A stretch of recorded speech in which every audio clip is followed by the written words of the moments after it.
Welcome to the Lock Shop with Nielsen and Hustler, powered by Coolbet Canada.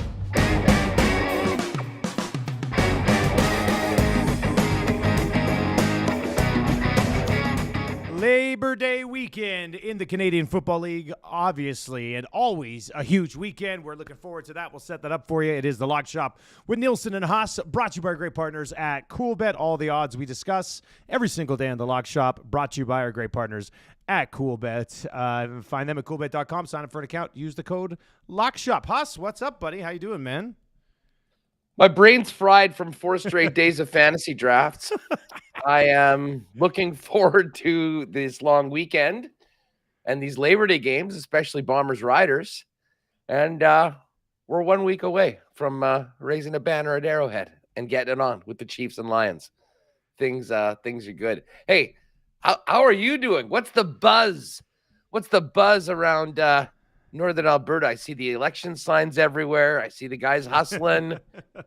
EST. I'm pumped that the Lock Shop is going to be a part of the new Edmonton Sports Talk next week at this very time. Yes, every single day at 11 o'clock with myself and Huss. Lock Shop will be on Edmonton Sports Talk. We'll be on our audio stream. It's going to be absolutely amazing. We're looking forward to that. Yeah, we've got those lawn signs. Our signage guy, it was his idea. He goes, you should do election-style signs, have people put them up in their yards. I was like, that's brilliant. So we banged out 50. They're gone. We just picked up 50 more. Those will be gone by the weekend as well. And then, even after I was kind of thinking of it like leading up to launch, but even after we launch, we still dish these bad boys out and plaster the city for a couple of months, right? So it is kind of funny. Like, I had somebody last night tweet and be like, only today did I find out that I live in the same condos as Menopause Nick. And it's like they were neighbors, but he saw Nick put up the sign and was like, oh, my God. So the best one is I've seen some people tweet that like they're just driving around and saw it. Not somebody who picked one up and put it. But I'm like, okay, that's a good idea. So, so that's working out pretty well. So, we'll have a full launch on Wednesday, September 6th, and we'll have 5 shows that are part of the daily lineup, and it should be pretty good. And then continue to grow from there, buddy. So, hopefully it goes well. Busy time. I know there's a lot going on behind the scenes. I've been there before, and you've been through guys this. You get all the luck. Yeah, there's the weeks before launching Winnipeg Sports Talk and what you're doing right now. The busiest and maybe most stressful weeks of all time. But I'll tell you what, people are fired up to get you guys back on the air. I am looking forward to obviously keeping on doing the Lock Shop and maybe hitting up a few more Edmonton folks, and we'll get the Winnipeg people in too, and it should be a hell of a lot of fun. Tell me about this, Huss. Do things get back to normal at some point, or is it always going to be this busy, buddy? It'll get a little bit more normal. Okay. But again, you know what? Hey, you got a lot on your plate. I mean, and listen, from the sounds of it, the operation is going to be phenomenal. With that comes a lot more stuff that maybe have been handled by others. But at the end of the day, I think, you really simplify it. You cut down to what the most important things are. You got to make sure the shows are good. You're making it look as good as possible. Yeah. And exactly. And you pay the bills. And I think you guys will be doing a great job of that. So bring it on. Wednesday is the first show. Wednesday will be our September first Lock 6th. Shop on the new channel. Yes, it's exciting. So EdmontonSportsTalk.com. We had, since we launched it less than a month ago, 55,000 unique visitors, which we were like, okay, this is good. So, we're pretty excited about that. So, we'll see where it goes. But Lock Shop will definitely be a part of it. Coolbet, obviously, will be a big part of this as well. And we're looking forward to continuing that relationship. Huss, before we get into Labor Day weekend in the Canadian Football League, of course, we've got picks for every game. I think we're head-to-head on 2 of them, riding together on a couple. So it'll be a good discussion for the parlay. Fantasy football, you mentioned, buddy. You've got 4 drafts in a row the last 4 nights. You are really hitting it hard this year. I like it, buddy. You know what? It's came out. And the funny thing is they've all been very different drafts. One was an IDP draft where our commissioner ended up being stranded in the middle of nowhere. Wait, was that the one that you said is the biggest mess of all time? Yeah. Yeah. Yeah. Did I not tell you about this? No. I saw your tweet about it, and I was like, oh, we got to talk about this on the Lock Shop. Dude, so we're doing this draft on Sleeper, which is actually a great site. Sleeper is amazing. I moved 2 of my leagues there this year. Yeah, it's amazing, and especially if you've got keepers, they're put in, you can mock exactly as your league is. So it was great. What wasn't good is our commissioner, who had traded away his picks in like the first 9 rounds, decided that the afternoon before the draft would be a great time to go out to Sandylands Provincial Forest and go on a long bike hike. His bike broke down and was stranded in the middle of nowhere. And it was strange because this guy is the most hardcore fantasy dude I've ever met. Like, he's the send you trade offers at 3 a.m. guy. Love those guys. He is. Yeah. So when he wasn't there to start the draft, it was somewhat strange. Well, we finally got to his pick, and he actually had 1 4th-rounder because I had traded for McCaffrey, and I gave him a 4th-round pick. He couldn't keep him. Details are insignificant. Yeah. But when it came up to his pick, the clock ran down, and then it said time's up, and it didn't do an automatic pick. I guess he had the settings on that the commissioner will then put in the pick if the thing goes on. Anyways, he wasn't there. So we had a guy in Orlando at Disney World. We had a guy in the Vancouver airport. We had a guy out in West Talk waiting to drive back at the end of the draft. And all of a sudden, everything was at a standstill. And we finally got the commissioner on the horn. And he explained what had happened. And the funniest line in the chat was, so let me get this straight. We're waiting for a guy walking around in the woods holding his phone up in the air, trying to get a signal to change the setting on this. It was an absolute disaster. I think the draft took about 5 hours. There was about 13 or 14 pauses where lots of guys ended up getting auto picked because, well, Terry was on a plane at that point. Guys were driving back. It was, commissioners, we appreciate what you do, but for Christ's sake, be there, be available, and don't put yourself in any situations where you could be essentially kidnapped by Mother Nature and unavailable to make your selections and to make sure everything went smoothly. That's a wild story, buddy. I absolutely love it. Who do you have a lot of this year from a stock perspective, right? Like, who are you heavily invested in? I am trying wherever I can to get Brian Robinson on the Commanders. Okay. That's later. I'm a big fan of his. In the league, I did jump when I've been in a lot of leagues with keepers. So, I mean, guys like Amon-Ra St. Brown are gone, but I did jump at him in the league that we were in with Jamie Thomas. And I'm really looking forward to having him on the club. The other guy that if I can get, I am doing it is Chris Olave from the New Orleans Saints. I think he is going to have a monster season. And as far as a late guy that I've added on just about all my teams that I'm really high on, is Jaylen Warren from the Pittsburgh Steelers. And you've been talking about him a few times. Yeah. I'm hard fade on Najee Harris. I think this is going to turn out I think Warren is going to be the Tony Pollard of the Steelers from last year. When they put him in, I think he's going to do more than Najee Harris is right now. And eventually, as the season goes on, eat more and more into, a workload that Harris, if you remember last year, we were expecting him to be one of the few guys that would get 25 plus touches a game like clockwork. I'm not sure that that's going to be the case this year, but and the other guy, you know what I do, speaking of Pittsburgh, George Pickens, if you can get him, I think he's, for a guy at his age, very young player. I just think that he and Kenny Pickett already have a pretty good chemistry. He's a big play receiver, does some really special things, and he's been available at times. I think people don't believe in Kenny Pickett yet, and that's why he's been available a little later, I think, than in a lot of other drafts. No surprise. I have a lot of Trevor Lawrence in my leagues. Yeah. Definitely. I like where you get him. I feel like you're getting him in that 6th round for the last time ever. You know, like from now on, he'll be like that 4th, 5th round quarterback. And then the other guy that I have a ton of, and I've kept him in some leagues. I kept him in the league I'm in with you, traded for him in some other leagues, T. Higgins.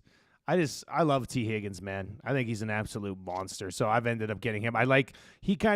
There's that group of where, you'll see a run, Travis Kelce goes in the first round most times. And then there's a run of wide receivers from about 9 to about 13. And then you'll mix in a few running backs. And then it's kind of T. Higgins and Devonta Smith sitting around there. And I like T. Higgins a lot. So I've had a lot of T. Higgins so far in my drafts. And I have next Wednesday is going to be crazy because we're launching Edmonton Sports Talk. I'll be on the air until 1. We've got a meeting with a local brewery at 2. We'll know how that goes. We're meeting at the tap room. So that's going to be a shift, especially when you're trying to close something.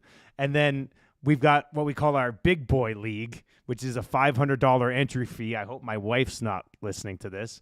But it's a Big Boy League. We call it the Big Boy League. It's by far, I don't think any other entry fee I have is over $100. This is a big one. And that draft is on Wednesday night at 6:00. So it's just next Wednesday's a jam-packed day. But I love it. I love it. So, and I'll be coming in hot after doing a couple of CFL games this week. So let's dive into that Labor Day weekend in the Canadian Football League. And we're going head-to-head on a couple. I can be convinced on the others if we actually, there's nothing that I'm dead locked in on that I wouldn't be opposed to maybe listening to you making a case for it, including this first game. BC and Montreal, buddy. BC Lions kind of stumbling here in back-to-back games for the first time this season, having to go out, take on Montreal. I can see why you're on the Owls +4, but dive into it a little bit more for me. Well, listen, both of these teams looked like garbage last week. So, neither of them did anything to instill any confidence in me for this matchup this week. I still can't believe BC got steamrolled by the Hamilton Tiger Cats at home. And I'm frankly still pissed off about it because we would have won the parlay and I would have gone 4-0 last week. However, we move on. But do we? Yeah, well, we'll see. BC is so much better than we've seen, in that game. And even listen, the game against Saskatchewan could have gone either way. Sask made a few big plays and, obviously won, but I wasn't as concerned about them with that road game as the home game to Hamilton. And now they have to travel literally across the country to play a team that I think is really smarting from being whooped in about every way possible by the Winnipeg Blue Bombers last weekend. This is a really tough call for me, but I go back to, historically, BC has been terrible when traveling all the way to Montreal in those games. And listen, you have to think that Montreal is going to be better. You have to think BC is going to be better. I just see nothing that British Columbia put on the table last week makes me feel confident to lay points with them on the road in a historically terrible spot for them. So I'm going to take Montreal +4. I think I'd be with you on Montreal +4 if BC didn't just get pumped. The fact that they've dropped their last 2 games to the 2 teams that they dropped their last 2 games to. This is not Toronto and Winnipeg that beat them and then they're rolling into Montreal. These are teams that I'm 100% certain they're better football teams than the 2 teams that they just lost to. And I'm pretty certain they're a better football team than the team that they're going to be playing this week. So I think this is, was it last year with Calgary? I think it was last year with Calgary where we constantly said, or I at least constantly said, oh, this is a better football team than their record. This is a better football team than their record. Well, I do think BC is a much better football team than they've shown the last couple of weeks, and I think they're going to take advantage of that big time here. So you make a strong case for the Alouettes, but I just think BC trying to get out of this 2-game slide, I think they come to play on both sides of the ball here, especially on offense. Got to get that going after last week. So I'll be on BC -4. VA going back to Montreal too. He'll want to show out. Yeah, that's true too. Yeah, and I will make the case that we leave that game. We leave that game off of the partner parlay. To be honest with you, I think so too. This one will certainly be on it. Winnipeg 7.5 on the road at Mosaic. I will be there calling this one for TSN. Very much looking forward to it. I think it's my 3rd Labor Day Classic. This is an interesting. This is an interesting number, wasn't it? Was it 6.5 yesterday when did the lock shop? I think it was because you said No, it was it. no, It wasn't. no. What was the one It that has had been moved? it Oh, has not moved. The Argos Ticats number is moved. oh, that was the one that moved. Okay, I thought one of those But moved. yeah, that one was 8.5, and now it's now both the games are 7.5. No, this one has been the one thing that moved was the total opened at 46.5, and it's now 47.5. But as far as the spread, Bombers have been -7.5, and it's been -110 on both sides pretty much all week. I think it's a fair line. There's a couple things I could be here for Bombers not covering in some other circumstances. Okay. This game and this rivalry is different for Winnipeg. And even with them being the class of the league for the last number of seasons, and being the team that everyone else is out to get, certainly in the Western Division. And I'm talking top to bottom in this organization, all the way up to Wade Miller, all the way down to the bloody ticket takers. Winnipeg loves beating the hell out of Saskatchewan. And these games over the past few years have been, it's very clear that it's not just another game for Winnipeg. And I think they take a great deal of pride and enjoyment in winning in Regina. They're in a situation, if you can believe this, Dusty, they can clinch a playoff spot with a win this week in September. Normally, I would say, well, you're in a situation like that. There's a huge, huge possibility of a letdown. I don't think so. And here's the other thing. Zach Collaros is still pissed off at himself. I know they won by 30 last week, but those 2 pick sixes, he talked about it yesterday. I think Zach comes in and has a huge game against his former club. And let's think about this. These two teams played in Saskatchewan earlier this year. Trevor Harris was in, had his best game of the season, threw for over 400 yards, and the Bombers still won by 18. Yeah, that's the Bombers, key. I mean, that's the one that locks here. this in, right? Like, Sask is here. I'm laying the points. Yeah. I was pretty impressed with Dolagala when I had a chance to watch him in person. But it's just a different beast. Now, mind you, BC has a pretty good defense as well, but it's just different with this rivalry. You laid it out. Trevor Harris threw for over 400 yards last time these two teams played, and the Riders lost by 18. It's like, yeah, I just don't, like, for sure. I'm trying to be careful because I didn't think the Riders were going to beat the Lions either. But the Lions aren't the Bombers, and that wasn't the Labor Day Classic. This is one of my favorite plays of the week.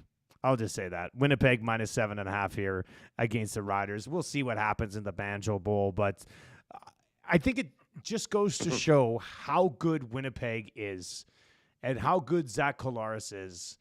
When you mentioned it, they won by 30, and he threw 2 pick sixes. Wasn't he joking about it after the game that they were saying, you threw 6 touchdown passes today. That doesn't happen all the time.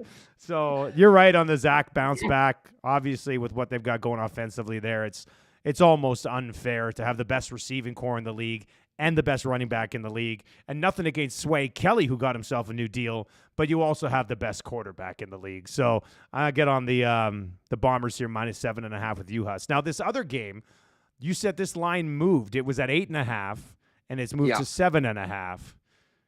And that's going to be enough for you to get on Hamilton here, eh? Well, listen, let's talk about this right now because I'm feeling like this partner parlay is going to be, and it'll be good. It'll give us an extra day. The Winnipeg game and the 2 Labor Day games. This is the one game where I could probably be convinced to go on the other side. Like, and again, I mean, I don't want to put too much stock into one win, although it was a really impressive win for Hamilton. I mean, I had written that team off for dead. Yeah. I still can't believe that they went in and handled BC the way that they did as a double-digit underdog, winning there on the road. They've got a great fan base. I think that's going to get people fired up, and they'll be fired up for the annual Labor Day Monday game against the Toronto Argonauts, which is a great rivalry. The Argos are clearly a better team. Yeah. And I do wonder whether the Argos have it in them, like the Bombers have it in them, to really lay it on, or whether this is going to be a game. The the more I think about it, I mean, the Argos have been a team that, I mean, they've really handled their opponents pretty handily, like throughout this season. And I guess if you told me that this game was being played and we didn't know what happened last week, I think it would be an auto pick for Toronto. Part of me thinks that Hamilton got off the mat and they'll be playing desperate and they'll be playing at home. But I'll say this. This is a really, really, this is a 51-49 lean to the Hamilton +7. And if you've got a good reason to go Toronto -7.5, I think we can go that way on the parlay. Well, I mean, the reason is they're just such a better football team. I mean, we can sit here and look at the Labor Day games and the rivalries and everything along those lines. We're sitting there last week watching that Hamilton BC game, and my buddy's following along on the live line. And I just kept saying, I just was like, oh, don't worry, just keep waiting. It's going to come down a little bit here with BC because, Hamilton's hanging around, and then they're going to blow it out. And they just didn't. I was absolutely stunned by what happened. But we have to remember, Hamilton lost at home to Edmonton 24-10, like 2 weeks ago. So the fact that they bounced back and beat BC, I have no idea what's going on. I don't know how they did that. I know they ran James Butler a lot. Powell played okay. But I feel like they're more the team that lost by 14 to Edmonton than the team that went out and beat BC. The answer is they're probably somewhere in the middle.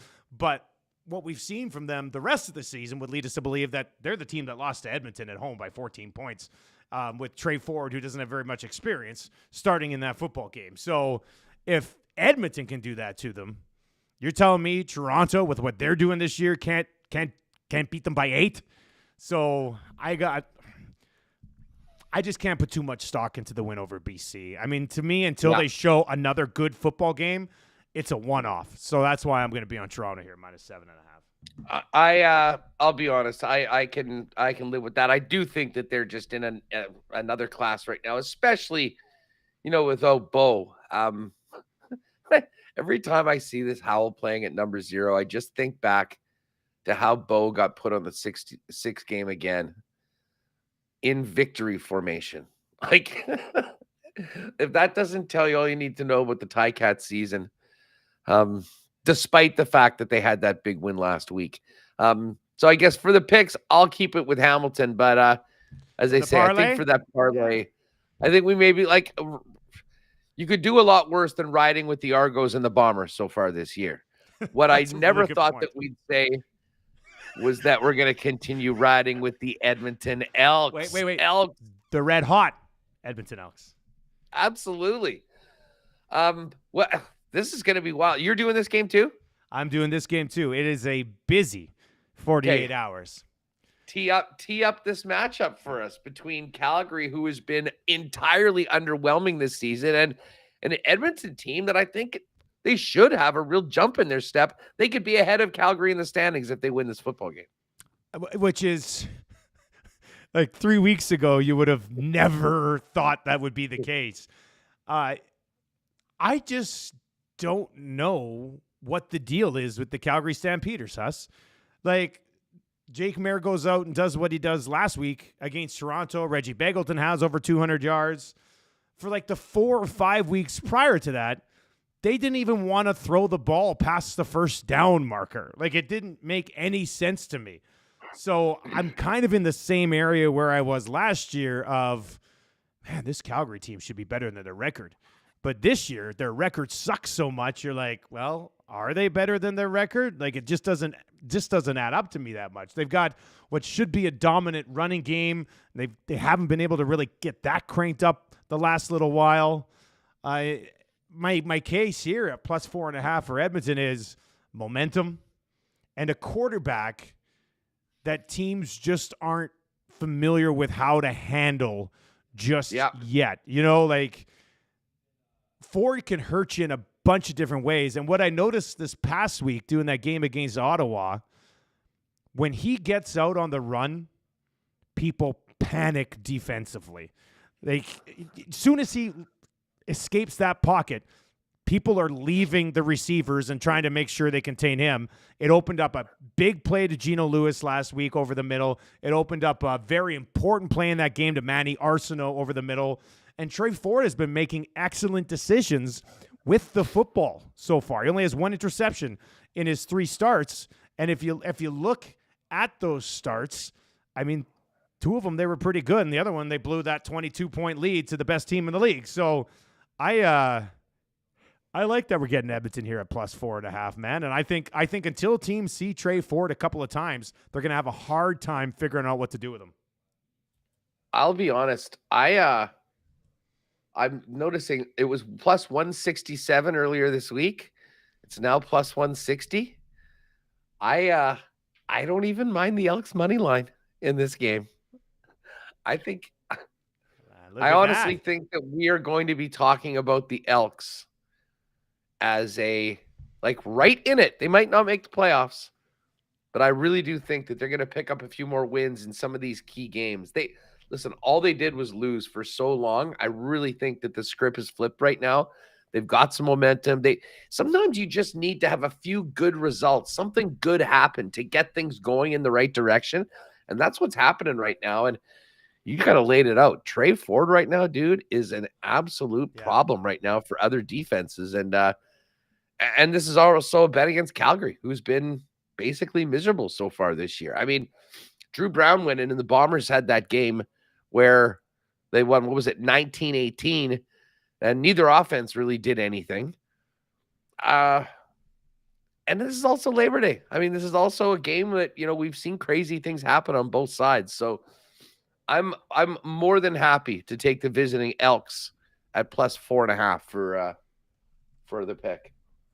All right, so there we go. Edmonton plus 4.5, Toronto minus 7.5 for the parlay, and Winnipeg minus 7.5 for the parlay. That's what we're going with for the partner parlay. Yeah, I'm fine with Toronto. I mean, as I say, we got to go one way or the other on this Toronto-Hamilton game. And I will give the benefit of the doubt to the defending Grey Cup champs who have looked great all season long. And how good is that game September 29th in Winnipeg going to be? Andrew Harris, first return to Winnipeg since leaving the club. Ooh. And it could very well be a Grey Cup rematch and a Grey Cup preview of the two best teams in the league.